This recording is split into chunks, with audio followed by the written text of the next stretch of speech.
to Kansas City North can be exciting, but there are some things you need to know to make it smooth and stress-free. Today I'm sharing insider tips, neighborhood insights, and moving hacks that most newcomers don't know. Stick around until the end. I'll also tell you how to avoid common mistakes and get settled in fast. Hit subscribe to follow my full KC North series.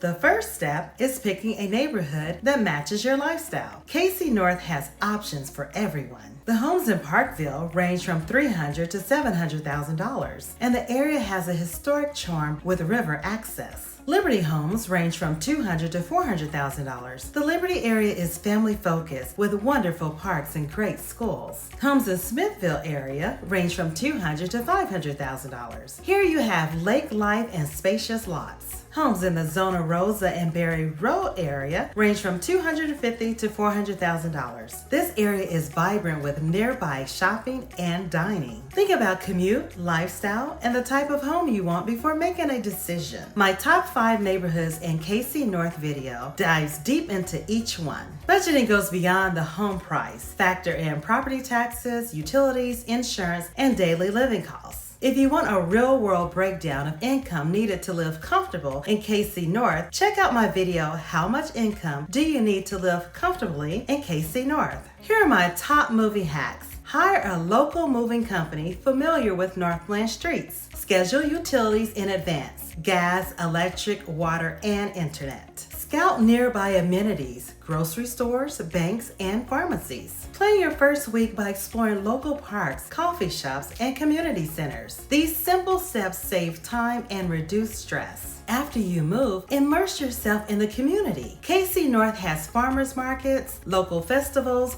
youth sports, and hiking trails. Connecting with neighbors early helps you feel at home faster. Here's a bonus tip for you. Join local Facebook groups, meetup groups, or next door communities to get updates and meet people in your neighborhood. Here are some common mistakes I see newcomers make. Choosing the neighborhood solely based on price without checking schools or commute. Not visiting the area during different times of day to understand traffic and vibe. Underestimating moving costs or not planning ahead for utility setups. Avoid these common mistakes and your move will be smooth. If you want to see which schools feed into these neighborhoods, watch my video, Best Schools in Kansas City North. And if you're ready to start your home search or need personalized guidance, text me at 816-462-2523 or schedule a free consultation. Hit subscribe so you can follow the full KC North series and get insider tips for moving, buying, and living here.